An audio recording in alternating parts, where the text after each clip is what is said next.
Telugu Desam party Telugu జాతి ఆత్మగౌరవ నినాదంతో పుట్టిన తెలుగుదేశం పార్టీ 44 ఏళ్ల సుదీర్ఘమైన ప్రస్థానంలో మరో కొత్త నవశకానికి తెరలేపుతున్నట్టుగానే మనం అర్థం చేసుకోవచ్చు. ఎప్పటికప్పుడు అనుభవాన్ని, ఆవేశాన్ని, నవతరాన్ని, పాత తరాన్ని కలిపి ముందుకు తీసుకెళ్లడం తెలుగుదేశం పార్టీ సంస్కృతి. ఆ పార్టీ యొక్క భావజాలము అలాగే ఉంటుంది, ఆ పార్టీ యొక్క నిర్మాణం అలాగే ఉంటుంది, ఆ పార్టీ యొక్క పనితీరు అలాగే ఉంటుంది. పార్టీ శ్రేణుల్లో కూడా సీనియర్లు, జూనియర్లు కలిసి ముందుకెళ్లే తత్వాన్ని చంద్రబాబు నాయుడు మొదటి నుంచి ఆ పార్టీకి అలా అలవాటు చేశారు. పార్టీ ఎన్టీ రామారావు పెట్టిన ఆ తర్వాత పార్టీలోకి 2 ఏళ్లకే పార్టీలోకి వచ్చిన చంద్రబాబు నాయుడు పార్టీ క్యాడర్ మొత్తాన్ని తన అదుపాధ్యంలోకి తీసుకుని పార్టీని ఎలా నిర్మాణం చేయాలి, కార్యకర్తలకు ఎలాంటి దిశానిర్దేశం చేయాలనేది మొదటి నుంచి కార్యకర్తల పైన ఆయనకున్న ఆ పట్టు కానీ, కార్యకర్తల పనితీరు మీద ఉన్న పట్టు కానీ, కార్యకర్తల సంక్షేమం పట్ల ఉన్న శ్రద్ధ కానీ చంద్రబాబు నాయుడు దాన్ని కొనసాగిస్తూ వచ్చారు. అందుకనే తెలుగుదేశం పార్టీకి పెట్టని కోట ఎవరు అంటే కార్యకర్తలు. ఆ కార్యకర్తలు ఓటు బ్యాంకుని చెక్కు చెదరనివ్వరు, పార్టీ పట్టుని చెక్కు చెదరనివ్వరు, అలాగే పార్టీకి చెడ్డ పేరు తేరు. తెలుగుదేశం పార్టీకి ఉన్న ఇది ఎక్కడో ఒకళ్ళు అన్ని చోట్ల ఉన్నట్టే, మనుషుల్లో ఉన్నట్టే అక్కడక్కడ అవలక్షణాలు ఎక్కడో ఒకడు అది వేరు. కానీ ఓవరాల్గా చూసినప్పుడు పార్టీకి క్రమశిక్షణ అన్నదానికి మరో పేరుగా తెలుగుదేశం పార్టీ నిలబడుతూ వచ్చింది 44 సంవత్సరాలుగా. పార్టీ నాయకత్వము అంతే, పార్టీ క్యాడరు అంతే. గ్రామ స్థాయి నుంచి రాష్ట్ర స్థాయి వరకు, జాతీయ స్థాయి వరకు ఎక్కడా క్రమశిక్షణలో లోపం ఉండదు.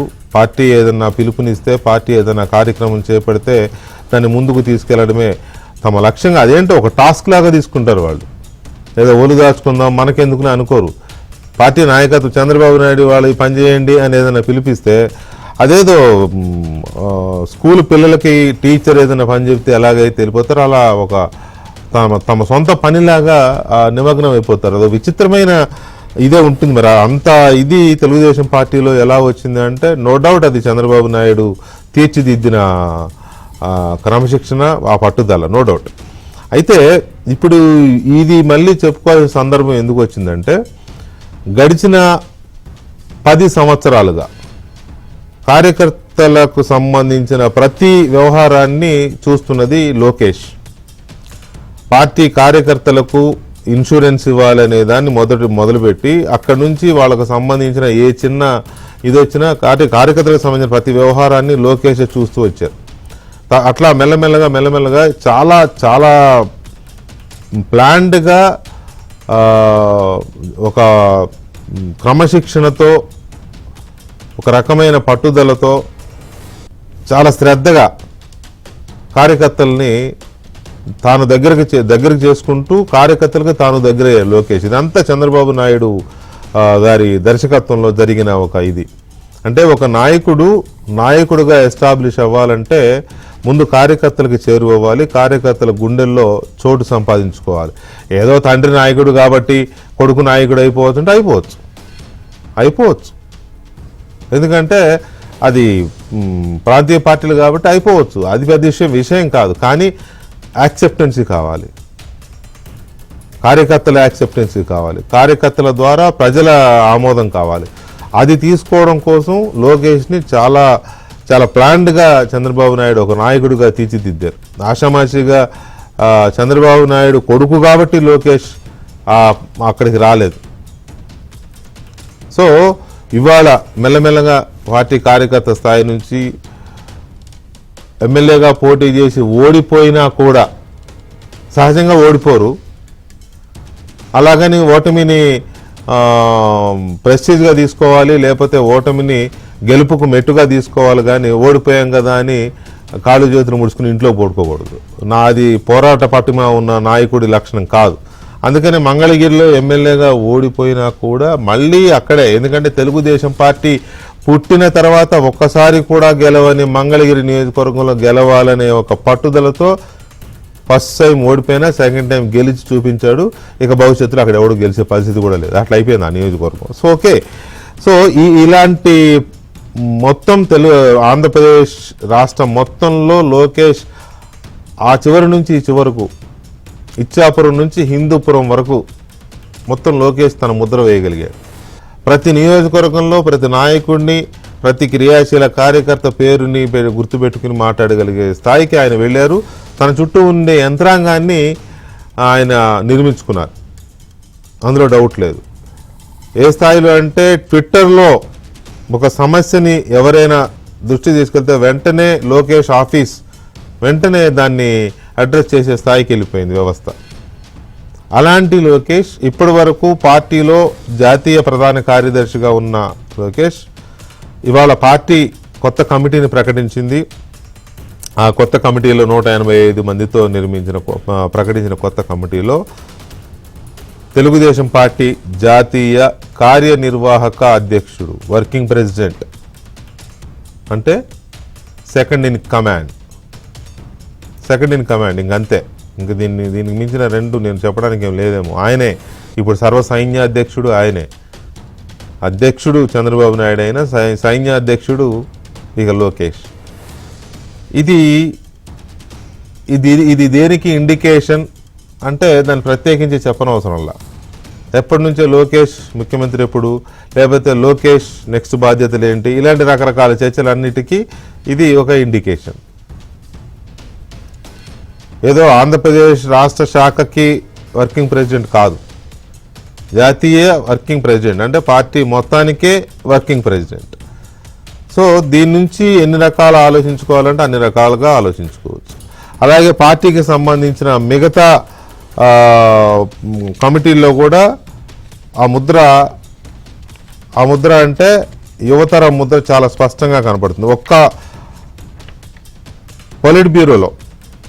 పొలిట్ బ్యూరోలో మాత్రం మొత్తం అనుభవ సారంతో నింపేశారు చాలా సీనియర్లని. అచ్చెన్నాయుడు దగ్గర నుంచి చాలామంది సీనియర్లు ఉన్నారు.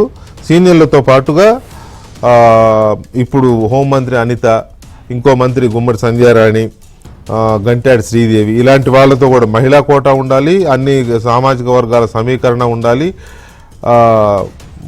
ఏజ్డ్, మిడిల్ ఏజ్డ్, యంగ్స్టర్స్ ఉండాలి. అయితే ఇందులో 2 తరాలు ఉన్నాయి. 3వ తరం లేకుండా మిగతా వీటిల్లో మొత్తాన్ని 3వ తరం ఎక్కువగా ప్రయారిటీ ఇచ్చారు.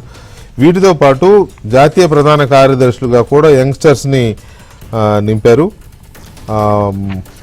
జాతీయ ప్రధాన కార్యదర్శులుగా ఇప్పటికే జాతీయ స్థాయిలో మంచి పేరు తెచ్చుకున్న కేంద్ర మంత్రిగా ఉన్న కింజరపు రామ్మోహన్ నాయుడు, పౌర విమానయాన శాఖ మంత్రి. తర్వాత బైరెడ్డి శబరి, కర్నూలు ఎంపీగా ఉన్నారు బైరెడ్డి శబరి. అలాగే రాజేష్ కిలారు చాలా ఇప్పటి నుంచో పార్టీలో వర్క్ చేస్తూ పార్టీ అంటే బ్యాక్ ఎండ్ వర్క్లో రాజేష్ కిలారుది చాలా ఇంపార్టెంట్ హ్యాండ్. అండ్ బయట చాలామందికి తెలియకపోవచ్చు, బయట ప్రజలకి కానీ కింది స్థాయి కార్యకర్తలకు కానీ పేరు తెలిసిన మనిషి తెలియకపోవచ్చు, కానీ బ్రెయిన్ స్టార్మింగ్లో చాలా కీలకమైన వ్యక్తి, అంటే మేధో మదనంలో చాలా కీలకమైన వ్యక్తి. లోకేష్కి సన్నిహితుడు, ఆఫీసు అవన్నీ కూడా చూసేది రాజేష్ కిలార్. అందుకనే ఇదంతా టీం లోకేష్ అనేది, ఈ టీం అంతా కూడా లోకేష్ టీమే, లోకేష్ కోసం నియమించబడ్డ టీం ఇది. పొలిట్ బ్యూరో మాత్రం పార్టీ మొత్తం కోసం, ఈ టీం మాత్రం ఇక లోకేష్ డ్రైవ్ చేయబోయే పార్టీ కోసం తయారవుతున్న టీం ఇది. మనతో సీనియర్ జర్నలిస్ట్ సత్యమూర్తి గారు ఉన్నారు, అలాగే తెలుగుదేశం పార్టీ జాతీయ అధికార ప్రతినిధి and Swachhandhra mission chairman Komareddy Pattabhiram గారు ఉన్నారు. మరి కాసేపట్లో మనతో మరో తెలుగుదేశం పార్టీ పొలిట్ బ్యూరో సభ్యులు, తెలంగాణ నాంపల్లి నియోజకవర్గ ఇన్ఛార్జ్ అరవింద్ కుమార్ గౌడ్ కూడా మనతో జాయిన్ అవుతారు. ముందుగా పట్టాభి గారితో మాట్లాడదాం. పట్టాభి గారు నమస్తే అండి. నమస్కారం వికే గారు. పట్టాభి గారు, ముందుగా మీకు మీ పార్టీ మొత్తానికి rank and file congratulations. Thank you. ఎందుకంటే చంద్రబాబు నాయుడు గారు అధ్యక్షుడిగా ఉండడం పెద్ద కొత్త ఏం కాదు, కానీ లోకేష్ గారు ప్రమోట్ అయ్యారు కదా working president, national working president గా. సో అవునండి, చాలా సంతోషదాయకమైనటువంటి రోజు. ఎన్నో రోజుల నుంచి ఎదురు చూస్తా ఉన్నాం. ఎందుకంటే లోకేష్ గారు పడ్డ కష్టం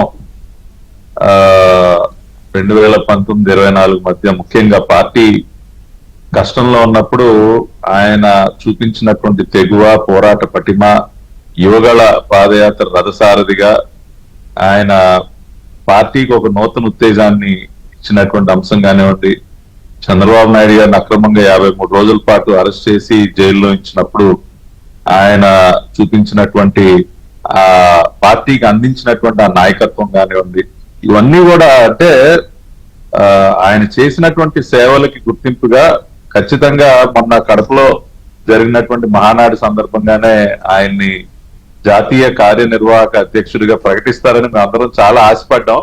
కానీ కొంత ఆలస్యం అయినా సరే మేమందరం కూడా ఎంతో అభిమానించినటువంటి మా యువ నాయకులు నారా లోకేష్ గారికి ఈ రోజున చంద్రబాబు నాయుడు గారు ఈ పదవి కట్టబెట్టడం అనేది తెలుగుదేశం పార్టీ అంటే అక్కడే వస్తుంది. ఈ పదవి చంద్రబాబు నాయుడు గారు ఇచ్చారా, కార్యకర్తలు ఇచ్చారా అనే దగ్గరే వస్తుంది. నేనైతే కార్యకర్తలు కోరుకున్నారు, చంద్రబాబు నాయుడు గారు కార్యకర్తల కోరికని మన్నించారు. సో కార్యకర్తలు కోరుకున్నా సార్ తుది నిర్ణయం చంద్రబాబు నాయుడు గారి. ఏదైనా మా అందరికి ఈ కుటుంబానికి కుటుంబ పెద్ద చంద్రబాబు నాయుడు గారు కాబట్టి అంతిమంగా ఆయన నిర్ణయమే. కాబట్టి ఏది జరిగినా ఆయన నిర్ణయం ప్రకారమే జరుగుతుంది. నారా లోకేష్ గారు కూడా పార్టీ కోసం కష్టపడి అంటే ఒక కార్యకర్తల సంక్షేమ నిధికి సమన్వయకర్తగా ఆయన రాజకీయ ప్రస్థానం మొదలైన దగ్గర నుంచి కూడా అనేక సందర్భాల్లో ఆయన పార్టీకి అందించినటువంటి సేవ, ఆయన చూపించినటువంటి ఆ నాయకత్వ లక్షణాలకు గుర్తింపుగానే ఇవాళ పార్టీ కార్యకర్తలందరూ కూడా ఆ పార్టీ కార్యకర్తలందరూ ఆ రకంగా చేరువయ్యారండి. వాళ్ళ అన్ని వర్గాల ప్రజలకి కూడా ఇందాక మీరు చెప్పారు మీ ఓపెనింగ్ రిమార్క్స్ లో, ట్విట్టర్ లోనో లేదంటే సోషల్ మీడియాలోనో ఒక మెసేజ్ పెడితేనే ఆయన ఇమ్మీడియట్ గా రియాక్ట్ అయ్యి వారిని ఆదుకోవటం కానివ్వండి. వాళ్ళ నారా లోకేష్ గారి మొబైల్ నంబర్ కొన్ని లక్షల మంది దగ్గర ఉంటుంది. వాళ్ళు ఎవరైనా కానీ ఆయన రీచ్ అవ్వచ్చు. ఇమ్మీడియట్ గా ఆయన స్పందించేటటువంటి తీరు కానీ యాక్సెసిబిలిటీ, ఇవాళ ఆయన ప్రజా దర్బార్ కొన్ని గంటల పాటు ఎవరండి ఇప్పుడు 4-5 గంటలు నుంచుని ఆయన అందరి దగ్గర నుంచి కూడా వినతులు స్వీకరించడం, అందరి కష్టసుఖాలు తెలుసుకోవటం, ప్రతినిత్యం పార్టీ కార్యాలయానికి రావటం, అందరికి అందుబాటులో ఉండటం కానీ ఇవన్నీ కూడా ఆయన్ని మరింత చేరువ చేశాయి అందరికీ కూడా. ఇవాళ ఆయనను చూసి మేము అందరం కూడా స్ఫూర్తి పొందుతాం. అంటే ఆయన పట్ల ఆయన గురించి ఎన్నో రకాలుగా అనేక విమర్శలు ఆయన రాజకీయాల్లో అడుగుపెట్టిన దగ్గర నుంచి ఎన్ని ఎదుర్కొన్నారండి. ఆయన బాడీ షేమింగ్ చేశారు, ఆయన రకరకాలుగా ఆయన పైన బురద జల్లారు, రకరకాల విమర్శలు అన్ని కూడా తట్టుకుని నిలబడి ఆయన మౌల్డ్ చేసుకున్నటువంటి తీరు. ఇవాళ ఆయన ప్రసంగాలు 5-6 సంవత్సరాల క్రితం లోకేష్ గారి ప్రసంగాలకి ఈ రోజునున్న ఆయన ప్రసంగాలకు కానివ్వండి, ఇవాళ ఆయన ఇవాళ ఒక గ్లామరస్ పొలిటీషియన్ గా అంటే ఏ రకంగా ఆయన మౌల్డ్ చేసుకున్నారు, ఇవాళ జాతీయ స్థాయిలో ఏ రకమైనటువంటి గుర్తింపు తెచ్చుకున్నారు. స్వయంగా నరేంద్ర మోడీ గారే యోగా దినోత్సవం సందర్భంగా ఆయన నోటితో ఆయన అన్నారు, you should learn from Lokesh గారు. దేశం మొత్తం ఇటువంటి ఈ యువ నాయకులు చూసి నేర్చుకోండి, the manner in which he had conducted this programme అని చెప్పి ఆయన అప్పుడు మోడీ గారు సహజంగా ఎవరిని పొగడరండి ఆయన, కానీ లోకేష్ గారిని ఆయన అభినందించి ఆయన స్వయంగా ఆయన కార్యాలయానికి పిలిపించుకుని ఫ్యామిలీ మొత్తాన్ని ఇవాళ లోకేష్ గారిని ఏ రకంగా గౌరవ ప్రధానమంత్రి గారు ఎంకరేజ్ చేస్తా ఉన్నారు. ఢిల్లీ లెవెల్లో ఆయన జాతీయ స్థాయిలో అన్ని పార్టీలకు సంబంధించినటువంటి నాయకులతో ఆయన ఏర్పడుతున్నటువంటి సత్సంబంధాలు కానీ not only as a state leader, ఒక నేషనల్ లీడర్ గా ఇవాళ అన్నిటికి మించి chief job creator of AP. ఇవాళ ఆయన అందరూ కూడా చీఫ్ జాబ్ క్రియేటర్ అంటా ఉన్నారు. అంటే ఆయన తీసుకొస్తున్నటువంటి పెట్టుబడులు అంటే ఒక పక్కన పార్టీకి సేవ చేస్తూనే ఇవాళ ప్రభుత్వంలో ఒక మంత్రిగా ఉంటూ ఆయన చేస్తున్నటువంటి రాష్ట్రాభివృద్ధికి ఆయన చేస్తున్నటువంటి కృషి.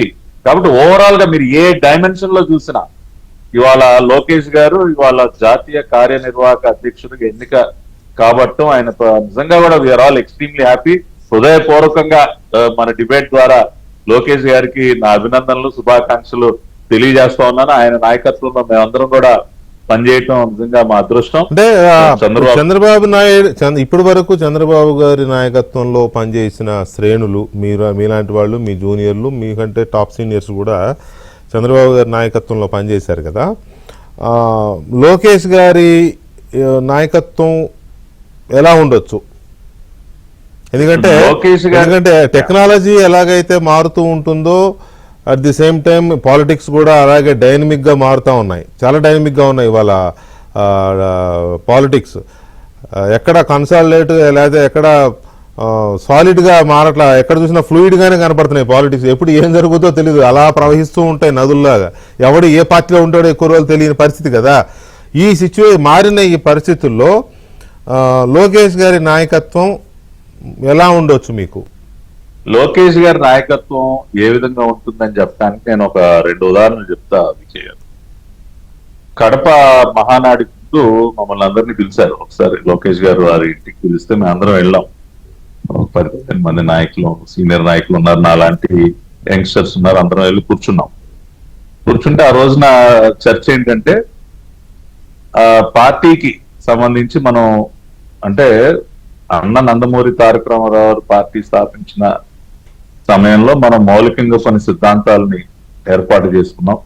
కూడు గుడ్డ నీడ అని కానివ్వండి, సమాజమే దేవాలయం, ప్రజలే దేవుడు అని, ఇట్లా బేసిక్ ఫౌండేషన్. అంటే ఏ సిద్ధాంతం పైన పార్టీ పనిచేయాలని, దాన్ని ఇంకా కొంచెం మనం ఎక్స్పాండ్ చేసి మనం దాన్ని ఇంకా విస్తృతపరచాలి అని చర్చ చేసినటువంటి సందర్భంలో ఆయన ప్రస్తావించినటువంటి ఆయన ప్రపోజల్, ఫస్ట్ ప్రపోజల్ కార్యకర్తే అధినేత. ఇది నేను ప్రపోజ్ చేస్తా ఉన్నా, ఇది పార్టీకి ఒక మౌలిక సిద్ధాంతంగా దీన్ని మనం ఏర్పాటు చేయాలి అంటే ఇట్స్ జస్ట్ బ్రిలియంట్. అంటే అంత గొప్ప ఆలోచన. కార్యకర్తే అధినేత, కార్యకర్త ఈ సుప్రీం.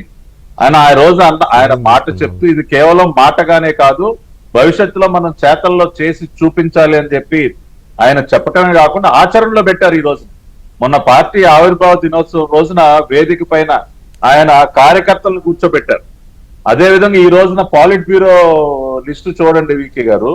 ఇవాళ మీరు చూసినట్లయితే శ్రీదేవి, గంట్యాల శ్రీదేవి గారు, గజపతి నగరం నియోజకవర్గం, ఆవిడ ఒక మండల పార్టీ ప్రెసిడెంట్. నేరుగా ఇవాళ పాలిట్ బ్యూరోలో స్థానం కల్పించారు. అదే విధంగా మా గుత్తికొండ ధనుంజయ్, ఒక క్లస్టర్ ఇన్ఛార్జ్ ధనుంజయ్, కానీ ఇవాళ నేరుగా పాలిట్ బ్యూరోలో స్థానం కల్పించారు. అంటే కింద స్థాయిలో ఉన్నటువంటి కార్యకర్తల్ని ఏ రకంగా గుర్తించాలి, వారిని ఏ రకంగా పై లెవెల్కి తీసుకురావాలి. సాధారణంగా వేరే పార్టీల్లో ఆ ఒక మండల పార్టీ ప్రెసిడెంట్ నుంచో, ఒక క్లస్టర్ ఇన్ఛార్జ్ నుంచో మనం టాప్ లెవెల్ కమిటీలోకి వెళ్ళాలంటే ఎన్నో సంవత్సరాలు వెయిట్ చేయాలి, దానికి ఎన్నో రకాలైనటువంటి సిఫార్సులు కావాలి, రికమెండేషన్లు కావాలి. కానీ అవి ఏమీ లేకుండా ఇవాళ ఇద్దరు కార్యకర్తల్ని నేరుగా పాలిట్ బ్యూరోలో తీసుకొచ్చి కూర్చోబెట్టినటువంటి ఘనత ఖచ్చితంగా నారా లోకేష్ గారికి దక్కుతుంది.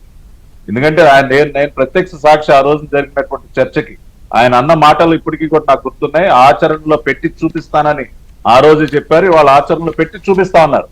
మరి it is one great example of Lokesh గారు లీడర్షిప్. రెండోది మహిళల పట్ల లోకేష్ గారు, మీరు ఎప్పుడు కూడా ఈ మధ్యకాలంలో ఎప్పుడు మాట్లాడినా మహిళల పట్ల, అంటే తన సొంత తల్లి బోనమ్మ గారి పట్ల ఆయన ఏ రకమైనటువంటి గౌరవ మర్యాదలు చూపిస్తారు, ఏ రకమైనటువంటి ప్రేమను చూపిస్తారు. ఇవాళ పార్టీలో ఉన్నటువంటి మహిళా నాయకుల పట్ల కానీ, సాధారణంగా మహిళల పట్ల ఈ మధ్య ఆయన పదే పదే చెప్తా ఉన్నారు, కొన్ని మాటలు మనం మాట్లాడొద్దు, చేతులు గాజులు దొరుకుతున్నావా, చీర కట్టుకుని రాకపో, ఇటువంటి మాటలు కూడా దయచేసి మనం మాట్లాడొద్దు. మహిళల పట్ల మనం ఆ రకంగా అటువంటి పదాలు మనం వాడకూడదు, వారిని అగౌరవపరిచినట్టే అని చెప్పి ఆయన మహిళల పట్ల చూపిస్తున్నటువంటి ఆ గౌరవం గాని, ప్రేమ గాని ఇవాళ మీరు చూడండి. స్టేట్ కమిటీలో 189 మందితో మనం ఏర్పాటు చేస్తే ఆల్మోస్ట్ 1/3, 51 మంది మహిళలకి ఇవాళ స్థానం కల్పించారు. అంటే ఆయన మాటలు చెప్పటం కాదండి, లోకేష్ గారిలో ఉన్నటువంటి ప్రత్యేకత ఏంటంటే కేవలం మాటలు చెప్పటమే కాదు, చేసి చూపిస్తారు. ఆయన చేసి చూపిస్తారు. కాబట్టి ఇవన్నీ కూడా these are all great. Parliament లో బిల్లు అవ్వక ముందే పార్టీ కమిటీలో 33% అవును మహిళలకి ఆ రకమైనటువంటి ప్రాధాన్యత. అదేవిధంగా తెలుగుదేశం పార్టీకి మొదటి నుంచి ఆ ట్రాక్ ఉందిలేండి. ఎన్టీ రామారావు గారు ఆస్తిలో సమాన హక్కు చట్టం తెచ్చినప్పటి నుంచే ఆ పార్టీకి మహిళల విషయంలో చాలా హై ప్రయారిటీ. సార్ ఒక్క నిమిషం పట్టాభి గారు, ఒక పాయింట్ చెప్పి ముగిస్తా సార్, ఒకే ఒక పాయింట్. అదే విధంగా ఇవాళ రాష్ట్ర కమిటీ కూర్పులో లోకేష్ గారు ఇన్వాల్వ్మెంట్ వల్ల ఇవాళ చూడండి, చంద్రబాబు నాయుడు గారు అంటే తండ్రికి తగ్గ తనుడిగా ఇవాళ సామాజిక న్యాయం చంద్రబాబు నాయుడు గారు ఎప్పుడు కూడా ఆ బ్యాలెన్స్ ఎప్పుడు మెయింటైన్ చేస్తారు. ఇవాళ 189 మంది స్టేట్ కమిటీలో 122 పదవులు ఎస్సీ, ఎస్టీ, బీసీ మైనారిటీలకి ఇచ్చామని. 122, 78 మంది బీసీలు, 25 మంది ఎస్సీలు, 7 ఎస్టీలు, 13 మైనారిటీలు కానీ ఇవన్నీ మీరు లెక్కేస్తే దాదాపుగా 122 పదవులు out of 189 SC, ST, BC మైనారిటీలకి ఇచ్చి ఇది ఖచ్చితంగా పేద బడుగు బలహీన వర్గాల పార్టీ తెలుగుదేశం పార్టీ అని చెప్పి మరొకసారి రుజువు చేయడం జరిగింది. వీటన్నిటి వెనక కూడా లోకేష్ గారి ముద్ర ఖచ్చితంగా ఉంది. అందుకనే ఇవాళ మేము అందరం కూడా ఆయన అంతగా అభిమానిస్తాం. రైట్. మనం ఇది ఈ ప్రమోషన్, లోకేష్ గారికి ఇచ్చిన ఈ ప్రమోషన్ దేనికి ఇండికేషన్ అనే దాంతో పాటు తెలంగాణలో ఉన్న పార్టీ కూడా ఆశించిన మేరకు ప్రయారిటీ వచ్చిందా లేదా, రాకపోతే ఎందుకు లేదు, వస్తే ఎందుకు వచ్చింది, ఇది కూడా మనం చర్చిద్దాం. మనతో పొలిట్ బ్యూరో సభ్యులు, తెలంగాణ రాష్ట్ర పార్టీ నాయకులు అండ్ నాంపల్లి నియోజకవర్గ ఇన్ఛార్జ్ అరవింద్ కుమార్ గౌడ్ గారు ఉన్నారు. అరవింద్ కుమార్ గౌడ్ నమస్తే అండి. నమస్కారం సార్. అభినందనలు. నమస్కారం సార్. అభినందనలు. మీరు మళ్ళీ ఈసారి కూడా పొలిట్ బ్యూరో సభ్యులుగా కంటిన్యూ అవుతున్నందుకు మీకు అలాగే లోకేష్ గారు జాతీయ వర్కింగ్ ప్రెసిడెంట్ గా నియమితులైనందుకు కూడా మీకు అభినందనలు. మీరు నా వైపు చూడండి, అదండి మీరు ఫోన్ వైపు చూసి మాట్లాడండి, టీవీ వైపు వద్దులే. అదే అదే అదే చూస్తున్నా, మీ వైపే చూస్తున్నా. ఓకే, చాలా రోజులైందిగా చూడకని. ఇప్పుడు మీరు నాంపల్లి కాన్స్టిట్యున్సీ అనేది కరెక్ట్ కాదు, అది నేను కాన్స్టిట్యున్సీ తప్పడింది. It's okay. గోషామైల నాంపల్లి కాదు కానీ ఖైరతాబాద్ నాది. సరే, ఓకే. అది అది ఎందుకంటే కరెక్షన్ చేపిస్తాను ఇది. Okay okay. అందరికి నమస్కారం సార్, మీకు సహా నమస్తే అండి. అయితే కూడా నమస్కారం. అయితే ఒకటి, ఈ కమిటీ కొత్తగా ఏర్పాటు చేసిన కమిటీ మీద మీ ఒపీనియన్ కానీ మీ స్పందన కానీ ఏంటి ఫస్ట్? రెండోది, తెలంగాణ నుంచి ఇంకా ప్రాతినిధ్యం ఉంటే బాగుండి ఉండేదా ఈ సెంట్రల్ కమిటీలో? ఫస్ట్ ఆఫ్ ఆల్ ఇప్పుడు సెలెక్ట్ చేసినటువంటి కమిటీ మెంబర్స్ కానీ పాలిట్ బ్యూరో నుంచి, వర్కింగ్ ప్రెసిడెంట్ గారి నుంచి అందరికి కూడా కంగ్రాచులేషన్ చెప్తూ, ఒక సంపూర్ణమైనటువంటి కమిటీని వేయడం జరిగింది. ఎందుకంటే లోకేష్ గారు కింది గ్రౌండ్ నుంచి రావటం, ఫస్ట్ లోనే రావటం, ఈ యొక్క కార్యకర్తల యొక్క మెంబర్షిప్ డ్రైవ్ తీసుకోవటం, దాని తర్వాత మెంబర్షిప్ డ్రైవ్ తీసుకున్న తర్వాత అతని ఎక్స్పీరియన్స్, కార్యకర్తల సంక్షేమ నిధి ఏర్పాటు చేయటం, కార్యకర్తలతో క్లోజ్ కావటం, తర్వాత ఇంతకు ముందు వారి మీద విమర్శలు వచ్చినటువంటి అనేక పప్పు ముద్ద అని, అసలు పనికిరా ఎన్నో విమర్శలను ఎదుర్కొని, మీరు అన్నట్టు మంగళగిరిలోనే ఎక్కడైతే ఓడిపోయాడో అక్కడనే ఇప్పటివరకు గెలవని స్థానంలో గెలిచి ఒక సమర్థవంతమైనటువంటి ఈ రోజు జాతీయ నాయకత్వం కూడా యాక్సెప్ట్ చేసే విధంగా మరి లోకేష్ గారు మారడం అనేది నిజంగా తెలుగుదేశం పార్టీకి చాలా పెద్ద ఆస్తిగా నేను భావిస్తా ఉన్నాను. ఎందుకంటే ఫ్యూచర్ నాయకుడిగా ఒక సమర్థవంతమైనటువంటి నాయకత్వం ఉండాలి అనేది కార్యకర్తల నుంచి మాలాంటి నాయకులందరం కూడా ఆశించేది. ఆ యొక్క సంపూర్ణత, నాయకత్వం యొక్క సంపూర్ణత మన లోకేష్ గారిలో స్పష్టంగా కనిపిస్తుంది. అంటే ఈవెన్ ప్రధానమంత్రితో సహా ఏ కేంద్ర మంత్రి దగ్గరికి వెళ్ళినా, ఎవరి దగ్గరికి వెళ్ళినా కానీ వారు వ్యవహరించే వ్యవహారంగా చూస్తా ఉంటే చాలా మా అందరికి కూడా ఆనందంగా ఉంది. ఒక మంచి నాయకత్వం మళ్ళా, అంటే ఒక 20-30 సంవత్సరాలు మళ్ళా తెలుగుదేశం పార్టీకి యువ నాయకత్వం వచ్చింది కాబట్టి మేమందరం కూడా ఆనందంగానే ఉన్నాం.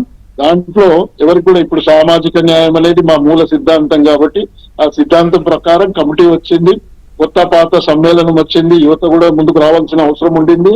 యువతను కూడా మరి లోకేష్ గారు ఇంతకు ముందు సోదరు రాంబాబు గారు చెప్పినట్టు చిన్న స్థాయిలను కూడా పాలిట్ బ్యూరో ఇవ్వటం అనేది అంటే ఇంతకుముందు కొంచెం కష్టంగా ఉండేది. ఇప్పుడు ఇమీడియట్ గా వారు ఏదైతే మరి సభలలో చెప్పినటువంటి విధంగా కార్యకర్తలకు నమ్మకం కలిగించి అదే విధంగా ఆయన యొక్క అమలు చేయటం అనేది వారిని అభినందించాల్సిన అవసరం ఉంది. మరి తెలంగాణ విషయానికి వస్తే, తెలంగాణ మొట్టమొదటిసారిగా సపరేట్ అయిన తర్వాత కొంచెం అధ్యక్షులు ఇక్కడ కమిటీ లేకపోవటం అనేది శోచనీయం. తర్వాత మేమందరం కూడా పనిచేస్తా ఉన్నాం, ఇక్కడ కూడా మా కార్యక్రమాలు ఆగుతలేవు. తప్పకుండా మా యొక్క అధిష్టానం యొక్క ఆదేశాల మేరకు, మా పార్టీ నాయకుడు చంద్రబాబు నాయుడు యొక్క ఆదేశాల మేరకు వారు ఇక్కడ చేసినటువంటి అభివృద్ధిని ఎప్పటికప్పుడు ప్రజల్లో తీసుకెళ్తా ఉన్నాం. ప్రజలు కూడా యాక్సెప్టెన్స్ ఉంది. ఇంకొంచెం ఇప్పుడు వర్కింగ్ ప్రెసిడెంట్ గారు వచ్చారు, తర్వాత మరి ప్రెసిడెంట్ గారు ఉన్నారు కాబట్టి వాళ్ళు ఆలోచించి తెలంగాణ మీద కొంచెం దృష్టి పెట్టాల్సిన అవసరం అయితే మాకందరికి కనిపిస్తుంది. అంటే ఇప్పుడు పార్టీ చాలా మంది ఉన్నారు తెలంగాణలో. పొలిట్ బ్యూరోలోకి మీ ఇద్దరికి ఇచ్చారు, నరసింహులు గారికి మీకు ఇద్దరికి ఇచ్చినారు. అట్ ది సేమ్ టైం జాతీయ అధికార ప్రతినిధిగా నన్నూరు నర్సిరెడ్డి అండ్ తిరునాథ జ్యోత్స్న గారు ఇద్దరికి ఇచ్చారు. ఈ నలుగురు కనిపిస్తున్నారు అంతే జాతీయ కమిటీలో. అంటే నాయకులు లేరా అంటే చాలా మంది ఉన్నారు ఇప్పటికీ కూడా. తెలుగుదేశం పార్టీ ఒక్కసారి ఒక్క కాల్ తీసుకుంటే రోడ్లు ఎక్కడానికి చాలా మంది ఉన్నారు కదా. ఎందుకని ఆ దిశగా పార్టీ దృష్టి పెట్టడం లేదు? అంటే జనరల్ గా మరి చంద్రబాబు నాయుడు గారు తర్వాత లోకేష్ గారు ఆలోచించాల్సిన విషయము, పార్టీ ఇక్కడ చాలా స్ట్రాంగ్ గా ఉంది. ఇప్పుడు 22 సంవత్సరాల నుంచి పార్టీ అధికారంలో లేకపోయినా వాళ్ళు సొంతంగా కార్యకర్తలు ఈ పార్టీని నిలబెడుతున్నటువంటి సందర్భం మనం చూసాం. ఎందుకంటే తెలంగాణలోనే పుట్టినటువంటి పార్టీ, తెలంగాణలో 3 సార్లు సీఎం గా మన అధికారంలోకి వచ్చినటువంటి పార్టీ ఇక్కడ కొంచెం మేము వీక్ కావటం, తర్వాత మరి మేము బయట వాళ్ళకు కొంతమందికి తీసుకొచ్చి పదవులు ఇవ్వటం, వాళ్ళు వెళ్ళిపోవటం, వాళ్ళు ఏదో ఇక్కడ అధికారం చెలాయించేసి పార్టీలాగా మార్చడం వల్ల కొంచెం ఇబ్బంది వచ్చింది. అయినా ఇప్పటికీ మాకు మంచి తెలంగాణ తెలుగుదేశానికి మంచి అవకాశాలు ఉన్నాయి, సమర్థవంతమైనటువంటి నాయకత్వం మేమందరం కూడా ఉన్నాం. కాబట్టి ఇక్కడ పార్టీ నిర్మాణం జరగాలి, రాష్ట్ర పార్టీగా నిర్మాణం జరగాలి, సమర్థవంతమైనటువంటి నాయకత్వాన్ని తీసుకురావాల్సిన అవసరం ఉంది. అంటే ఒక నమ్మకం కుదరాలి. ఏ విధంగానైతే ఆంధ్రప్రదేశ్ లో బాబు గారి మీద, లోకేష్ గారి మీద నమ్మకం ఉందో ఇక్కడ కూడా ఉంది. ఇక్కడ ఉన్నటువంటి లోకల్ నాయకత్వానికి నమ్మకంగా ఉండే మరి మా పార్టీని వదిలిపోయినటువంటి వ్యక్తులను మేమందరం ఉన్నాం. కాబట్టి అందులో ఆలోచించి పార్టీ స్టేట్ కమిటీ వేయటం వల్లనే పార్టీ మరి ముందుకెళ్తుందని మేము భావిస్తాం. రైట్. అంటే పార్టీ నిర్మాణం కనుక తెలంగాణలో కమిటీని ప్రకటించడం అంటూ పార్టీ జాతీయ నాయకత్వం నిర్ణయం తీసుకుని తెలంగాణ రాష్ట్ర కమిటీని ప్రకటించడం అంటూ జరిగితే అందుకు తగినంత నాయకత్వం అందుబాటులో ఉందా? అలాగే అట్ ది సేమ్ టైం దానికి తగినంత ఫలితం కూడా లభిస్తుందా? డెఫినెట్ గా ఇన్ని కార్యకర్తలు కానీ ఓటర్లు కానీ కొంచెం మేము ఇక్కడ మేము ఉంటామో లేమో అని ఒక అనుమానం ఉంది. ఆ అనుమానం తొలగిస్తే మాత్రం ఒక సమర్థవంతమైనటువంటి పార్టీ కార్యక్రమాలు తీసుకోవటం, పార్టీని ముందుకు తీసుకుపోవటం, గ్రామీణ స్థాయి నుంచి కూడా పార్టీని బలోపేతం చేసుకోవాల్సిన అవసరం ఉంటది. నేను చూసాను చాలా మంది నన్ను అప్రోచ్ అయ్యి మాకు ఇక్కడ అంటే ఆదిలాబాద్ కానీ నిజామాబాద్ కానీ అనేక ఎమ్మెల్యే క్యాండిడేట్స్ గా నిలబడేటువంటి వ్యక్తులు కూడా అప్రోచ్ కావటం జరిగింది. అధిష్టానంతో కొన్ని విషయాలు చర్చించి వాళ్ళు తీసుకునే నిర్ణయాల మీదనే ఇక్కడ తెలంగాణ పార్టీ ముందుకెళ్తాం. Right. Thank you very much Arvind Kumar Goud గారు. Thank you. మీరు మాతో టైం షేర్ చేసి మీ అభిప్రాయాలు చెప్పినందుకు థ్యాంక్ యూ అండి. ఇక మనం సత్యమూర్తి గారు ఈ మొత్తం కమిటీని విశ్లేషిస్తూ లోకేష్కి నేషనల్ వర్కింగ్ ప్రెసిడెంట్గా ప్రమోట్ చేయడం, ఆ ప్రమోషన్ దేనికి ఇండికేషన్? ఏంటంటే అంటే తెలుగుదేశం పార్టీలో ఇప్పటికీ 3 తరాలు 4 తరాల వాళ్ళు ఉన్నారు. అంటే కొన్ని ఫ్యామిలీస్ మొత్తం ఆ పార్టీతోటే శైలి పుట్టాయి, అందులోనే పోతున్నాయి, తరతరాలు అందులోనే శైలి అవుతూ ఉన్నారు. అది నిజంగా ఎక్కడ జరగదు. కాంగ్రెస్ లో ఉంది, అది బీజేపీలో ఉంది, టీడీపీలో ఉంది, అంటే డిఎంకేలో ఉంది. కాంగ్రెస్ లో కూడా కొంత అటు ఇటు చూస్తారు పక్కకి. బీజేపీ అంటే అది వాళ్ళు ఆర్ఎస్ఎస్ నుంచి అట్లా మొత్తం వచ్చే క్లాన్ కాబట్టి అది కొంచెం డిఫరెంట్ గా ఉంటుంది. కానీ ఒక రాజకీయ పార్టీలో 3-4 తరాల వ్యక్తులు ఇట్లా కంటిన్యూ కావటం అనేది అది స్పెషాలిటీ ఆఫ్ తెలుగుదేశం పార్టీ. అందుకని ఈ జనరేషన్స్ మధ్య గ్యాప్ లేకుండా చూడటం అనేది అవసరం. ఇప్పుడు బహుశా ఆ ఉద్దేశంతో లోకేష్ని వర్కింగ్ ప్రెసిడెంట్గా పెట్టుంటారు. ఎందుకంటే ఆ జనరేషన్ గ్యాప్ ఉండకూడదు, ఆ వర్కింగ్ స్టైల్లో తేడా కనపడకూడదు. ఎందుకంటే చాలామంది ఎంతైనా చంద్రబాబు నాయుడు అంటే ఆయనతోటి వెళ్ళి మాట్లాడటానికి చాలా మంది ఉండదు కదా. చాలా మంది ఆయనతోటి వెళ్ళి డైరెక్ట్గా మాట్లాడటానికి కూడా భయపడచ్చు. ఎందుకంటే ఈయనకి మనం వెళ్ళి ఏం చెప్తామని. అది లోకేష్తో అయితే ఆ చనువు ఉంటుంది, ఏ విషయాన్నైనా చెప్పగలుగుతారు అరమరికలు లేకుండా. అంటే జనరేషన్ గ్యాప్ ఉండదు కాబట్టి. సో అందుకని బహుశా ఆ గ్యాప్ ఫిల్ చేయటానికి పెట్టుంటారు. అదొకటి మెయిన్ పాయింట్. ఇంకొకటి ఏంటంటే over a period of time Lokesh తనని తాను ప్రూవ్ చేసుకున్న విధానం అది నిజంగా ఇట్ ఈస్ కమాండబుల్. ఆయన చంద్రబాబు నాయుడు గారి కుమారుడుగా కంటే సెల్ఫ్ మేడ్ లీడర్ ఎస్టాబ్లిష్ అయ్యాడు. ఎగ్జాక్ట్లీ. జగన్మోహన్ రెడ్డి లాంటి ఒక అరాచకవాది ముఖ్యమంత్రిగా ఉన్న సమయంలో నేను వెళ్ళి పాదయాత్ర చేస్తాను అంటే ఏ తండ్రి ఒప్పుకోడు. నిజంగా కూడా అసలు ఒప్పుకోదు. నన్ను అడిగితే నేను వెళ్తా లేరా అని నా కొడుకుని ఆపుతా.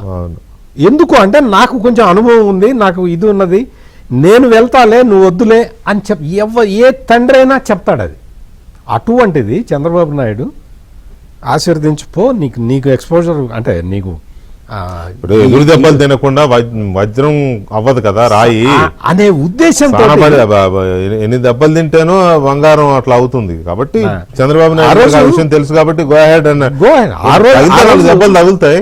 ఆ రోజు ఆయన పంపించేటప్పుడు మీరు ఆ వీడియోలు అవి చూస్తే నిజంగా బాధేస్తుంది. నిజంగా కూడా ఒక ధైర్యంగా అక్కడ అట్లా పంపించటం, ఒక మనిషిని అట్లా అంటే పులి బోన్లోకి తోసినట్టే కదా. ఆంధ్రప్రదేశ్ ని లంకతో పోలుస్తున్నాను అనుకోకూడదు, కానీ ఆ టైంలో అది లంకే, ఆ టైంలో ఆ లంకలోకి పంపిస్తున్నట్టే కదా. అసలు ఎంత డేంజరస్ సిచ్యువేషన్ లోకి లోకేష్ వెళ్ళినట్టు. అవును. సో అక్కడికి వెళ్ళిన తర్వాత లోకేష్ చేసిన పని ఏంటి? మామూలుగా లెక్చర్లు ఇవ్వటం కాదు, అందరినీ కూర్చోబెట్టి ఓ పెద్ద పబ్లిక్ మీటింగ్లు ఎక్కడికక్కడ మాస్ మొబిలైజేషన్ చేసి లెక్చర్ ఇవ్వటం చేయలే, ఉపన్యాసాలు చెప్పటం చేయలే లోకేష్. మీరు ఆ పాదయాత్ర గమనిస్తే యువగళం పాదయాత్రలో ప్రజలు అప్పటికి ప్రశ్నించాలంటే భయపడ్డారు. జగన్మోహన్ రెడ్డిని ప్రశ్నిస్తే జైల్లో వేస్తాడు అనే భయం ఒకటి మొత్తం ప్రజల్లో విస్తృతంగా ఉన్నది, ఎవడు బయటికి రావట్లా. ఆ టైంలో లోకేష్ అక్కడ కూర్చొని మీరు క్వశ్చన్ అడగండి నేను సమాధానం చెబుతాను, మీరు క్వశ్చన్ అడగండి అని చెప్పి వాళ్ళకి మళ్ళీ ప్రజలకి ప్రశ్నించటం నేర్పాడు. క్వశ్చన్ వేయటం, క్వశ్చన్ వేయండి, ఏదో క్వశ్చన్ వేయండి, ఇష్టం వచ్చిన పిచ్చి పిచ్చి క్వశ్చన్లన్నీ వేసేవాళ్ళు, అన్నిటికీ సమాధానం చెప్పేవాడు. నాకు ఒకటే ఆశ్చర్యకరమైన ఇదేంటంటే ఒక వ్యాపారస్తుడు అడిగాడు, ఈ ప్రొఫెషనల్ ట్యాక్స్ వేస్తున్నారు మా మీద ఇట్లా, దాన్ని మరి అదేమన్నా తీసేసే ఇదేమన్నా చూస్తారా మీరు అధికారంలోకి వస్తే అని అడిగితే, లోకేష్ పాదయాత్ర మిడ్ ఆఫ్ ది పాదయాత్రలో ఆయన క్వశ్చన్ అడిగితే తడువుకోకుండా ప్రొఫెషనల్ ట్యాక్స్ వీళ్ళ మీద వేయటం వల్ల, వ్యాపారస్తుల మీద వేయటం వల్ల ఎంత వస్తున్నది, అది పెద్ద విషయం ఏం కాదు, అది తీసేయచ్చు అని చెప్పేశాడు. అంటే అంత సబ్జెక్ట్ నాలెడ్జిని తెలుసుకోవటం, దాన్ని అది ఎవరు ఏ క్వశ్చన్ అడుగుతారో తెలియదు, అన్నిటి మీద అవగాహన ఉంటేనే సమాధానం చెప్పడం. ఇటువంటివి క్విక్ ఆన్సర్స్ ఇవ్వటం అనేది నిజంగా లోకేష్ పాదయాత్రలో నేను చూసిన ఇది. సో అట్లా కూర్చొని కలివిడిగా అందరితోటి కూర్చొని వాళ్ళకి ప్రశ్నించటం నేర్పాడు. ఆ ప్రశ్నించటం అప్పటి వరకు మర్చిపోయిన ప్రజలు నేర్చుకొని, మీరు ఆ తర్వాత చూడండి ఆయన పాదయాత్ర చేసిన కాన్స్టిట్యున్సీలు అన్నిట్లో కూడా ఒక వైబ్రెంట్ పొలిటికల్ అట్మాస్ఫియర్ క్రియేట్ అయింది. That is the result what we are seeing today. ఇంకొకటి ఏంటి అంటే లోకేష్ దగ్గరికి ఎవరైనా మొన్న కార్యకర్తలు ఈ ఐటీడీపీ వాళ్ళందరినీ కూడా పిలిచి మాట్లాడుతూ ఉన్నాడు. మాట్లాడినప్పుడు వాళ్ళు ఏదో సహజంగా కలిస్తే అయ్యా ఇది పని అని అడుగుతారు కదా. మీరు ఈ పని నాకు చెప్తున్నారు, మీరు ఈ పని చేసుకోవటానికి మీరు ఇప్పటి వరకు చేసిన ఎక్సర్సైజ్ ఏంటి అని అడుగుతున్నాడు ఆయన. అంటే డైరెక్ట్గా వచ్చి మీరు అడిగితే నేను పని చేసి పెడితే కింద యంత్రాంగం అంతా పని చెయ్యనట్టు లెక్క. అది నేను ఆ అసెస్మెంట్ నేను వేసుకోవాలి కదా. అందుకని మీరు ఏమేమి ఎక్సర్సైజ్ చేశారు చెప్పండి. మీరు లోకల్ పార్టీ లీడర్ని అడిగారా, మీరు ఎమ్మెల్యేని అడిగారా, మీ జిల్లా పార్టీ అధ్యక్షుడిని అడిగారా, వాళ్ళు చేయలేదా, చేయకపోతే నా దగ్గరికి వచ్చారా, ఇవన్నీ చెప్పాలి. అంటే ఇది ఏంటంటే దిస్ ఈజ్ ఈ ఎక్సర్సైజే కావాల్సింది. ఏ పొలిటికల్ పార్టీకైనా ఎవరో వచ్చారు నా దగ్గరికి వచ్చారు పని అడిగారు నేను చేసేసాను అంటే అది సిస్టమ్ కాదు అనేది లోకేష్ కరెక్ట్గా ఇంప్లిమెంట్ చేస్తున్న విధానం. అంటే ఆ విధానం వల్ల ఏమవుతుంది అంటే మొత్తం కింద నుంచి పార్టీ వైబ్రెంట్గా మారుతుంది. మీరు ఇంట్రడక్షన్లో చెప్పినట్టు అధికారంలో ఉన్నా లేకపోయినా ఒకే తరహాలో పని చేయాలి, సో అట్లా చెయ్యాలి అంటే మొత్తం వేరియస్ స్టేజెస్లో ఈ వైబ్రెన్స్ని కంటిన్యూ చేయాలి. అందుకని ఆ లోకేష్ ఈ మోడస్ ఆపరండి అనేది అది చాలా ఇట్ ఈస్ వెరీ అట్రాక్టివ్ అనమాట. రైట్. పటాన్ గారు ఆ మధ్య కాలంలో అంటే ఎక్కువ రోజులు కూడా అవ్వలేదు, ఒక 6 months అలా అవుతుంది అనుకుంటా, పార్టీ స్టేట్ ఆఫీస్లో అక్కడ మంగళగిరి ఆఫీస్లో ఏదో మీటింగ్లో చంద్రబాబు నాయుడు గారు ఉండగానే లోకేష్ గారు ఒక ప్రపోజల్ ఏదో పెట్టారు, ఒక వ్యక్తికి ఒకే పదవి అనేది స్టార్ట్ చేయాలి పార్టీలో, అది నాతోనే స్టార్ట్ చేయండి నేను ప్రపోజ్ చేస్తున్నాను అని అన్నారు పటాన్ గారు. ఇన్ఫ్యాక్ట్ అప్పుడు ఆయన అన్నది ఒక వ్యక్తి 3 terms ఒక పదవిలో 3 terms కంటే ఎక్కువగా ఉండడానికి లేదు, ఆ రకంగా ఒక సంస్కరణ తేవాలి అనే కదా అన్నారు లోకేష్ గారు, తనతోనే ప్రారంభించమని కూడా అన్నారు. అది మరి చాలా వరకు కంట్రోల్ చేశారా లేకపోతే ఏం తెలియదు, కానీ కొందరు ఇంకా అలా ఉన్నారు, మొదటి నుంచి ఉన్న వాళ్ళు చాలా కంటిన్యూ అవుతున్నారు. అలాగే ఈ సీనియర్లు జూనియర్లు అంటే అనుభవము ఆవేశము ఈ రెండిటి కలయిక కూడా ఎలా ఉంది ఇప్పుడు కొత్త కమిటీలో? అంటే వికే గారు, లోకేష్ గారి ఆలోచన ఏంటంటే పార్టీలో వివిధ స్థాయిల్లో పనిచేసేటటువంటి నాయకులు ఎవరైనా సరే గ్రోత్ అనేది కోరుకుంటారు. ఇప్పుడు కొన్ని పదవుల్లో కొంతమంది శాశ్వతంగా ఉండిపోయారు, ఇంకా మిగతా వారికి అవకాశాలు ఎక్కడ వస్తాయి. అందుకని ఒక 2 టర్మ్స్ 3 టర్మ్స్ మనం ఫిక్స్ చేసుకుని either they have to move to another post, అంటే ఆ పదవి నుంచి ఇంకో పదవులకైనా వెళ్ళాలి, లేదు అంటే ఒక టర్మ్ బ్రేక్ అన్నా తీసుకోవాలి. ఆ రకంగా చేసినట్లయితే ఇతరులకు అవకాశం వస్తుంది కదా. ఇప్పుడు పాలిట్ బ్యూరో ఉందండి, ఇవాళ ఒక 26 మంది సభ్యులతో పాలిట్ బ్యూరో అనౌన్స్ చేశారు. ఇప్పుడు ఈ 26 మంది అలాగే వాళ్లే ఉండిపోతే ఇంకా నెక్స్ట్ పాలిట్ బ్యూరోలోకి ఎవరన్నా వచ్చే అవకాశం ఎక్కడ ఉంటుందండి. అందుకనే అది మంచి ఆలోచనే లోకేష్ గారు చేసింది. అంటే ఒక రొటేషన్, ఇప్పుడు సపోజ్ నేను ఇవాళ జాతీయ అధికార ప్రతినిధిగా ఇది నా 2nd టర్మ్, లోకేష్ గారు చెప్పిన నిబంధన ప్రకారం నేను వచ్చేసారి నేను ఏదర్ ఇంకొక పదవిలోకి, అది సెంట్రల్ కమిటీలో అర్థమైంది,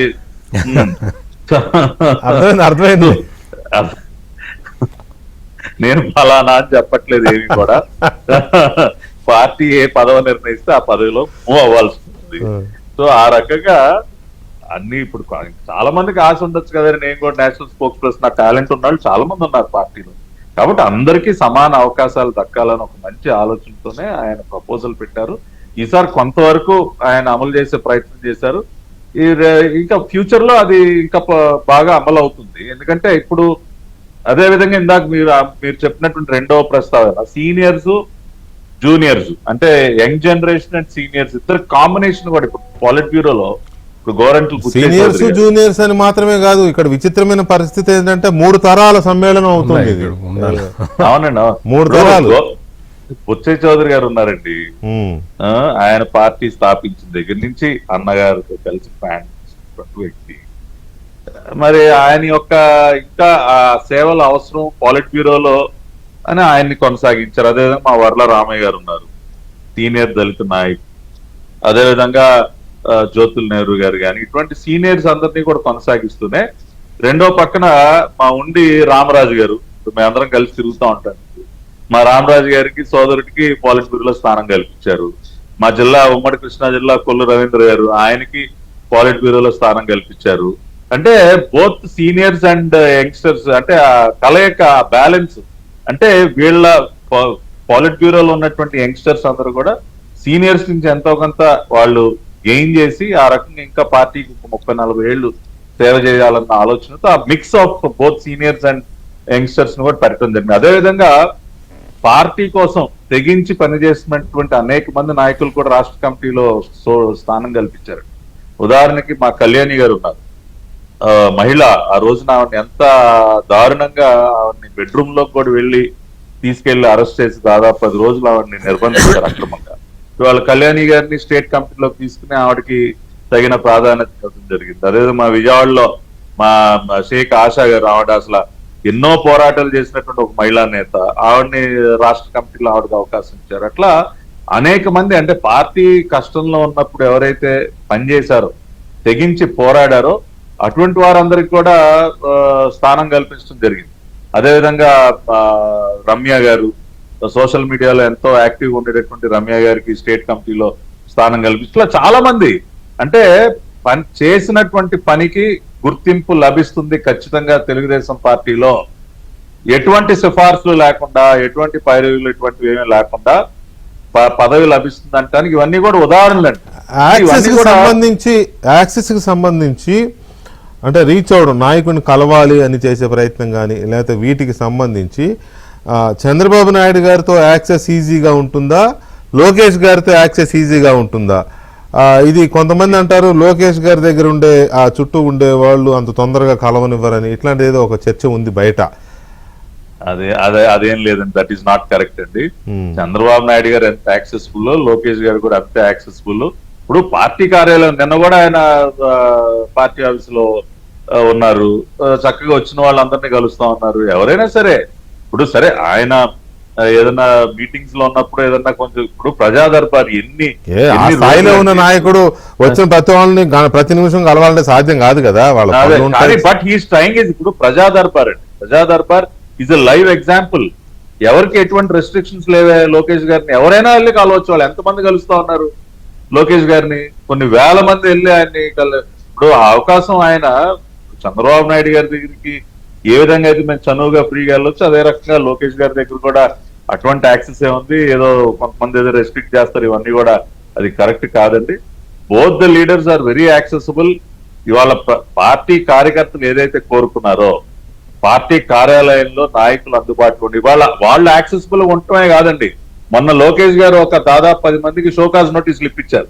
ఎందుకంటే మీరు యాక్సెసిబుల్ గా ఉండట్లేదు జిల్లాల్లో అని చెప్పి, మీరు పార్టీ కార్యాలయాలకు ఎందుకు రారు, మీరు గ్రీవెన్స్ ఎందుకు కూర్చోరు అని చెప్పి మొన్న ఆయన కూర్చుని గట్టిగా వార్నింగ్లు ఇచ్చి షోకాజులు ఇచ్చారు చాలా మంది సీనియర్ లీడర్స్ కూడా.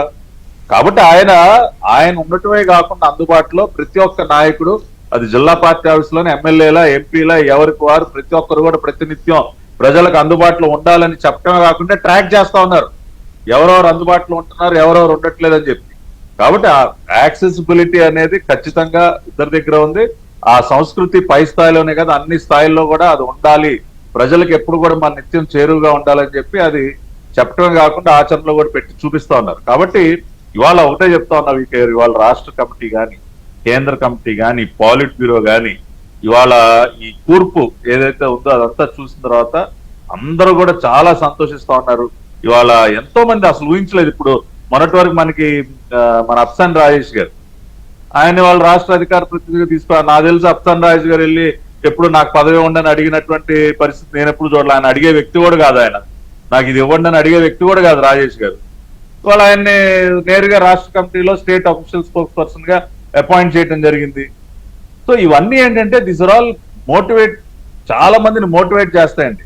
సిన్సియర్ గా మన పని మనం చేసుకుంటూ పోతే ఖచ్చితంగా మనకి ఆ గుర్తింపు దక్కుతుంది. నేను ఏ రోజు అడగలా, గతంలో నన్ను జాతీయ అధికార ప్రతినిధిగా అపాయింట్ చేసినప్పుడు నేనేమి చంద్రబాబు నాయుడు గారిని అడగలా. ఇవాళ నేను ఎప్పుడు సార్ నన్ను కొనసాగించండి అని ఇవాళ నేను అడగలా. పనితీరే ప్రామాణికం అండి.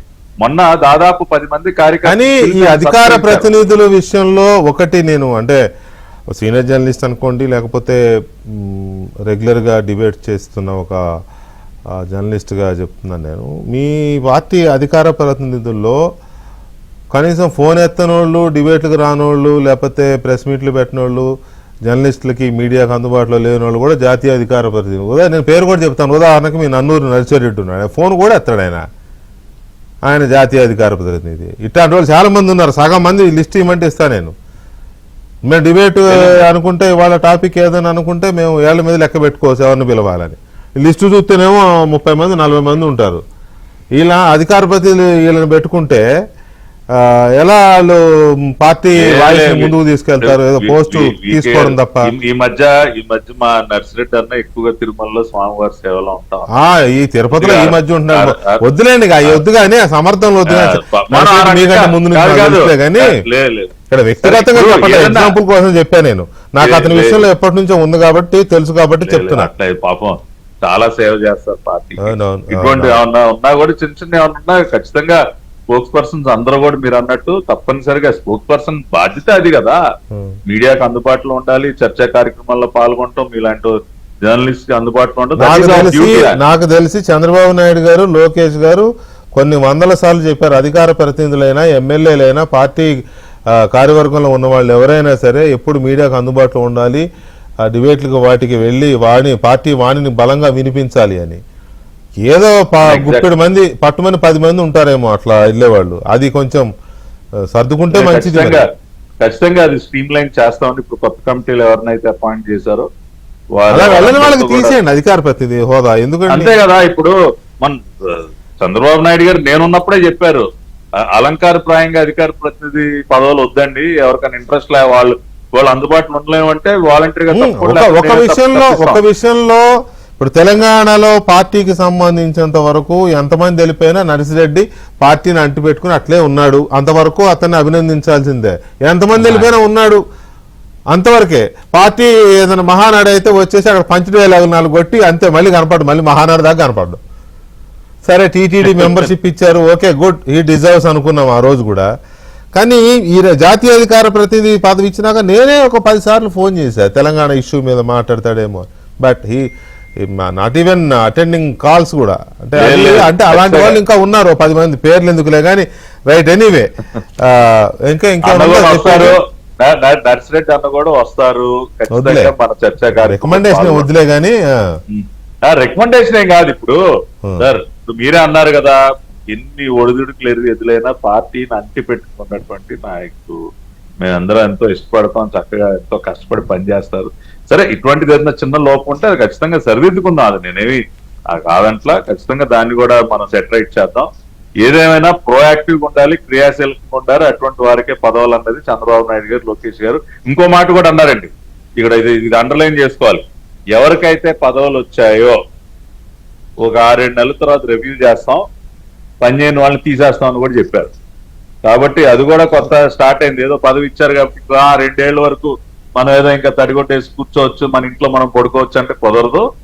పనిచేయని వారిని తీసేసే ప్రక్రియకు కూడా శ్రీకారం చుట్టపోతున్నాం అని చెప్పి లోకేష్ గారు చెప్పారు. అంటే ఈజీగా తీసేయచ్చు, కానీ ఎమ్మెల్యేలను తీసేయలేరుగా 5 ఏళ్ల దాకా. అందుకని ఎమ్మెల్యే పార్టీ పదవులు కమిటీ గురించి కాదు, ఎమ్మెల్యేలు కూడా ఉన్నారు కదా కొంతమంది. ఎట్టా వీళ్ళంటే 6 నెలలకి రివ్యూ చేసి తీసేయచ్చు, ఎందుకంటే పార్టీ పదవి కాబట్టి ఆయన వెళ్ళిపోతాడు పాపం.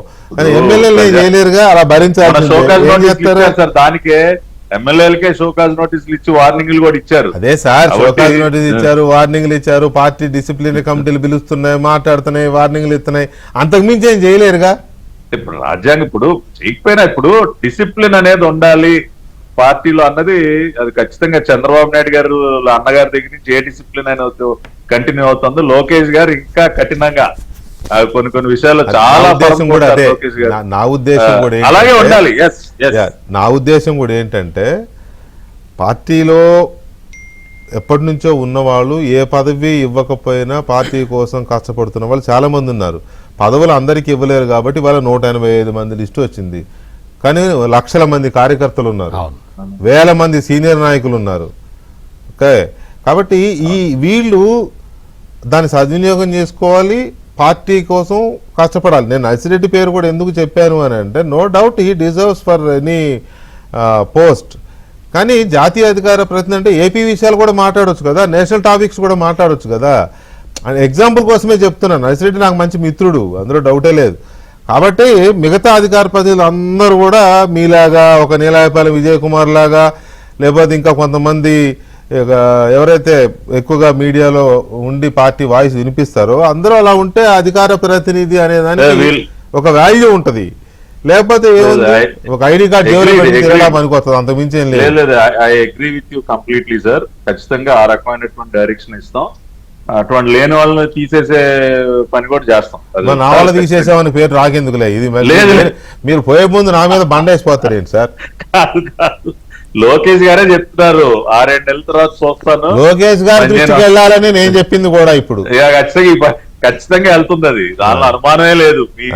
మనం మీ యొక్క ఫీడ్బ్యాక్ 100% వెళ్తుంది and we will take it positively also. Right, ఒక్క నిమిషం పట్టాభి గారు, సత్యమూర్తి గారు, ఈ యాక్సెస్ విషయంలో మీ అబ్జర్వేషన్ ఏంటి? చంద్రబాబు నాయుడు గారి దగ్గరికి యాక్సెస్ విషయంలో కానీ, లోకేష్ గారి దగ్గరికి యాక్సెస్ విషయంలో కానీ, కార్యకర్తలు నాయకులు కలుస్తూ ఉంటారు, సీనియర్ నాయకులు ఎక్కువ చంద్రబాబు నాయుడు గారిని కలుస్తారు, సెకండరీ వీళ్ళు యంగ్స్టర్స్, లోకేష్ ఎప్పుడు యాక్సెసిబిలిటీ ఉంది, నో డౌట్. ఇప్పుడు వాట్ అబౌట్ క్యాడర్? అంటే క్యాడర్ తోటి ఇప్పుడు ఎక్కడికి వెళ్ళినా కానీ Lokesh making it a point అనమాట. క్యాడర్ తోటి కలవాలి, మాట్లాడాలి, డైరెక్ట్గా వితౌట్ ఎనీ ఇన్హిబిషన్స్ మాట్లాడాలి అనేది ఆయన పెట్టుకున్నాడు. చాలా చోట్ల అది చేస్తున్నాడు. అది అంటే కార్యకర్త అంటే అనేసరికి వాళ్ళు ఏంటంటే యాక్టివ్గా ఉండాలి.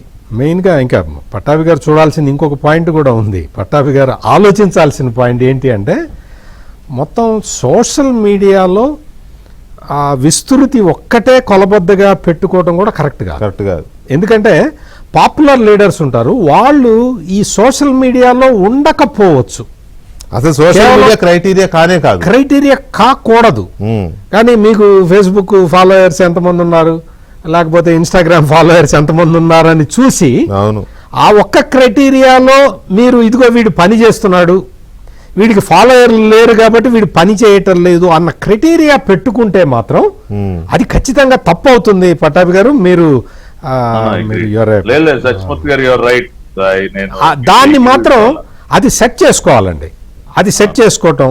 ఇంకొకటి ఏంటంటే ఈ ఐవీఆర్ఎస్, ప్రతిదానికి ఐవీఆర్ఎస్ అంటున్నారు కదా, అది కొంచెం దాన్ని కూడా కొంచెం తగ్గించాల్సి ఉంటుంది. ఎందుకు అంటే ప్రజాభిప్రాయం మీకు ఆటోమేటిక్గా మీరు ఎవరన్నా రాంగ్ క్యాండిడేట్కి ఇస్తే ఆటోమేటిక్గా వచ్చేస్తుంది. మీరు రాంగ్ క్యాండిడేట్ని సెలెక్ట్ చేశారు అని ఎవ్వడికి మొహమాటం ఉండదు. అందులో తెలుగుదేశం పార్టీలో చాలా స్వేచ్ఛ ఉంటుంది. ఓపెన్ గా చెప్పేస్తారు, ఓపెన్ గా అనకూడదు కానీ టీడీపీ కార్డు ఎలా ఉంటుందండి, ఓపెన్ గా చెప్పేస్తారు ఆ పరిమాణం అదొక ఇచ్చారు మా దగ్గర అని. అంటే ఎందుకంటే అంటే అంత ఓపెన్ గా ఉంటారు. ఓపెన్ గా ఉండాలని లోకేష్ కూడా పిలిపిస్తున్నాడు కదా, కార్యకర్త అధినేత అంటున్నాడు. అందుకని కార్యకర్త ఖచ్చితంగా అధినేతలాగే ఫీల్ అవుతూ ఉన్నాడు. అందుకని ఖచ్చితంగా మీరు ఏదన్నా అలా అవ్వబట్టే నిజంగా వాళ్ళు ఓన్ చేసుకుంటారు, పార్టీ మాదనుకుంటారు. ప్రతి కాలం టీడీపీకి ఉన్న గొప్ప లక్షణం అది. నాకు ఒక ఆయన చెప్పేవాళ్ళే, ఊళ్ళల్లో పేద వర్గాలు ఉంటాయి కదా, పేదల ఇళ్లలో వాళ్ళు బట్టలు పెట్టి ఇనపెట్లు ఉంటాయి. ఆ ఇనపెట్లో ఎలక్షన్ రాగానే ఇనపెట్టి తీసి పైన బట్టలు తీసి పక్కన పెడితే అడుగున ఒక ఎల్లో షర్టు, ఒక జెండా ఉంటుంది ప్రతి కార్యకర్తకి. కరెక్ట్ గా ఎలక్షన్ అయ్యేదాకా తిరిగి మళ్ళీ వాటిని మడతపెట్టి ఇస్త్రీ చేసుకుని మళ్ళీ దాచుకుంటారండి. అంత గుండెల్లో పెట్టుకునే క్యాడర్ ఉంది టీడీపీకి. అంటే వేరే పార్టీలకు ఉందా లేదా కాదు కానీ వీళ్ళు ఉంటారు కాబట్టి అది పార్టీ మరి ఆ పెట్టిన ముహూర్త బలము, లేకపోతే ఎన్టీఆర్ గారు చంద్రబాబు నాయుడు గారు దాన్ని తయారు చేసిన తీరు కావచ్చు. సో ఇక్కడ ఒక పాయింట్ ఏంటంటే మాస్ ఇది ఇంకా రావాలేమో పార్టీకి కానీ లోకేష్ గారికి అంటే దీనికి కానీ. ఎందుకంటే ఒక క్లాస్ లీడర్స్ గా అలైట్ సర్కిల్స్ డెవలప్ చేయడము, అలైట్ గ్రూప్ డిస్కషన్స్ ఓకే, అట్లా లేదు వీకే గారు. నేను గమనించినంత వరకు ఈవెన్ చంద్రబాబు అయితే ఈజ్ అ క్రౌడ్ పుల్లర్, అందులో డౌటే లేదు. ఆయన మాట్లాడే విధానం, ఆయన చెప్పే విధానం, ఎవ్వరు కూడా ఈ సమాజం, ప్రస్తుతం ఉన్న సమాజంలో నీతులు చెప్పి మీరు బాగుండండి, బాగా బతకండి అని చెప్పేవాడు ఎవడన్నా ఉన్నాడండి? చంద్రబాబు పబ్లిక్ మీటింగ్ లో కూడా మీరందరూ బాగుండాలి, మీరు చక్కగా ఉండాలి, మీరు ఆస్తి తగాదాలు మంది పిల్లల్ని కనొద్దని చెప్పినా ఆయనకే చెల్లింది, కనండి అని చెప్పినా ఆయనకే చెల్లుతుంది. ఆయన విజన్ ని జనం అలా నమ్ముతారు కాబట్టి చెప్తే. ఇంకొక ఇది వీకే గారు, పొలం దగ్గర తగాదా ఆడుకోమాకండి అన్నదమ్ములు అని ఎవడన్నా చెప్పగలుగుతారండి? తగాదా ఆడుకోవద్దండి, మీరు తగాదా ఆడుకుంటే మీ ఇద్దరికి నష్టమే అని చెప్పే అంత ఇది చొరవ ఎవరు తీసుకో. ఇంకా ఎక్కువ తక్కువ మాట కొట్టుకుని సావండి అని చెప్తారు. కొట్టుకుంటే కదా వీళ్ళకి ఉపయోగం ఉంటది, రాజకీయ నాయకుడికి ఉపయోగం ఇద్దరు కొట్టుకుంటే కదా. అదే కదా, అటువంటిది కలిసిపోమని చెప్పడం అంటే ఇటువంటివి చెప్పటం. లోకేష్ లో ఇంకొక పాయింట్ ఏంటి అంటే ఆయనకున్న మెమరీ పవర్ అండి. మీరు ఒకసారి కనిపించి మళ్ళీ ఒక సంవత్సరం తర్వాత కనపడితే పేరు పెట్టి పిలుస్తాడు. అందుకే నా ఇంట్రడక్షన్ లో చెప్పాను ఆ విషయం. ఎగ్జాక్ట్. ఆయన ఇచ్చాపురం నుంచి హిందూపురం దాకా ఒక సీనియర్ కార్యకర్తల్ని, లీడర్లని గుర్తుపెట్టుకునే ఇది ఉంది చంద్రబాబు నాయుడు గారు. అసలు అది చాలా ఇది ఎక్స్ట్రాడినరీ క్వాలిటీ, పొలిటీషియన్ ఉండే క్వాలిటీ. నేను మా ఒక 2 నిమిషాల్లో ఒక విషయం చెప్తా. సన్నిధానం నరసింహ శర్మ గారని తెలుసు, ఆయన రాజమండ్రి గౌతమి లైబ్రరీ ఆయన ఒక చిన్న ఎగ్జాంపుల్ చెప్పారు. చంద్రబాబు నాయుడు అప్పుడు గ్రంథాలయ శాఖ మంత్రిగా ఉండే టైంలో ఈయన అక్కడికి వెళ్ళినప్పుడు రాజమండ్రి వెళ్ళినప్పుడు గోదావరి ఎక్స్ప్రెస్ ఒక అరగంట లేట్ ఉందట. ఆ లేటు అవటే వీళ్ళందరూ ఫేర్వెల్ ఆయనకి పంపించడానికి వచ్చారు, మంత్రి కాబట్టి పంపించడానికి వెళ్ళారట. ఒక అరగంట లేట్ ఉంది అంటే ఆ అరగంటలో అక్కడ ఉన్న లైబ్రేరియన్స్ తోటి సమీక్షా సమావేశం పెట్టాట. ప్లాట్ఫామ్ మీద రైల్వే ప్లాట్ఫామ్ మీద పెట్టి అరగంట లేట్ అయితే గోదావరి ఎక్స్ప్రెస్ అరగంట లేట్ అయితే ఎవరన్నా వెళ్ళి రిటైరింగ్ రూమ్కి వెళ్ళి రెస్ట్ తీసుకుంటారు. ఈయన అప్పటిదాకా తిరిగాట, వాళ్ళతోటే తిరిగాడు. ఇందాక దాకా మాతోటే ఉన్నారు కదండి అంటే లేదు లేదు మీ బాధలు చెప్పండి అని చెప్పి వాళ్ళ బాధలు విన్నట్ట. అంటే ఆయన చెప్తూ ఉన్నారు, ఆయన చెప్పి ఇట్లా ఉంటుందండి చంద్రబాబు అప్పుడే ఆ రోజుల్లో టైం ని ఎట్లా క్యాష్ చేయాలి, దాన్ని ఎట్లా ఉపయోగించాలి అనేది మేనేజ్మెంట్ అనేది ఎగ్జాక్ట్లీ ఇప్పుడు నేను చెప్పిన విధానాన్ని ఇప్పుడు లోకేష్ పాటిస్తూ ఉన్నాడు. లోకేష్ ఏదైనా టైం గ్యాప్ దొరికితే వాళ్ళతో మాట్లాడటం, వీళ్ళతో మాట్లాడటం, ఇటువంటి కార్యక్రమాలు ఆయన చేస్తూ ఉన్నాడు. నాట్ ఓన్లీ ఫర్ పొలిటీషియన్ అండి, ప్రొఫెషనల్ లో ఉన్న వాళ్ళకైనా టైం మేనేజ్మెంట్ అనేది ఈ రోజుల్లో అంటే ఆ రోజు చంద్రబాబు చేయటం వేరు, ఇప్పుడు లోకేష్ చేయటం వేరు. దేన్నైనా సంపాదించవచ్చు కానీ టైం సంపాదించుకోలేదు. అందుకని అది తెలిసిన వ్యక్తి కాబట్టి చంద్రబాబు నాయుడు గారు దానికి అంత వాల్యూ ఇచ్చారు. లోకేష్ కూడా అది ఫాలో అవుతున్నారు. ఎనీవే లోకేష్ గారికి మరొకసారి శుభాకాంక్షలు, అభినందనలు తెలియజేస్తూ ఈ డిబేట్ ద్వారా thank you very much Pattabhi గారు, సత్యమూర్తి గారు అండ్ అరవింద్ కుమార్ గౌడ్ గారు, థ్యాంక్ యూ వెరీ మచ్ అండి. ఇది వాళ్ళ డిబేట్.